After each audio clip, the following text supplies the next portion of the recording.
Though there were riots in the capital and empty harvests elsewhere in France, in our small corner of Brittany, September turned golden and ripe around us.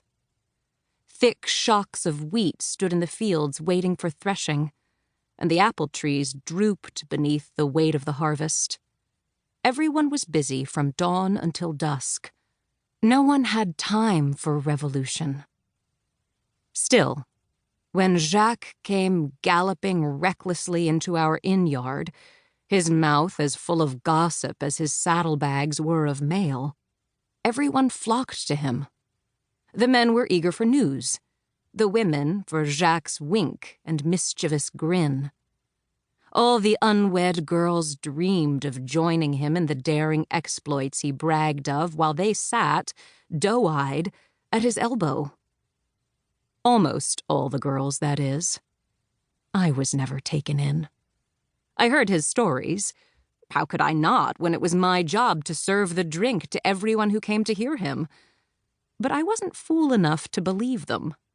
If all the girls in town were in love with Jacques, he was just as in love with himself. Mathilde, however, was head over heels, after the fashion of 15-year-old girls with dreams too big for their villages. She could hear him coming from a mile off, and whatever chore she was doing would be shoddily finished, or more likely not finished at all.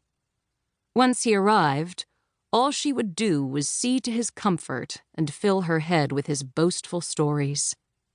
My sister was too sweet and pretty by far, and too trusting, and I always breathed a sigh of relief when he galloped away so she could get her head out of the clouds he put it in. Mathilde had just begun the evening milking when he arrived that September day. At once, the heavy udders of our poor cows were forgotten. She rushed from the barn and into his arms, and he hoisted her up, spinning her once around before planting a daring kiss on her cheek. I had been sweeping the yard, so I witnessed it all. Seeing me glowering at them, Jacques gave Mathilde an extra peck. "How did the same man sire one daughter so sweet, and another so sour?" he asked her, taking no care to prevent my hearing. After all, what did a few sharp barbs matter to a plain girl like me? Mathilde giggled. "Claudie's not so sour," she said, turning her bright face toward me. "Claudie, will you finish the milking, please? Someone has to get food and drink for our guest, and cook will be busy getting supper ready." With that, she turned her full flirtatious attention back to Jacques, not waiting for my answer. They entered the inn, Jacques already telling her of his adventures on the road, while I was left alone with his lathered horse and all the unfinished chores. I tended to the tired horse first, then completed the milking.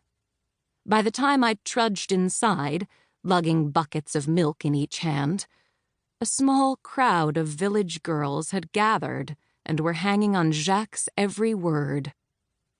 "I tell you, Paris has turned upside down. The king is a prisoner, and criminals rule the streets. The poor wear their poverty with the arrogance of lords, while the lords try to pass themselves off as paupers. Nothing is sacred. The churches have been stripped of their gold, the priests of their vows. Do you know? Even the crown jewels have been stolen." A collective gasp issued from the girls. Whether at the audacity of the crime or the glory of such jewels, I couldn't be sure. "Weren't they guarded?" Mathilde asked. "They were, but the thieves were clever," Jacques said, smiling as if he admired their cleverness almost as much as he admired his own. "They bought the service of the guards, or perhaps they were the guards themselves. A window was left unlocked, a door was unprotected, and the next thing you know, the jewels had vanished.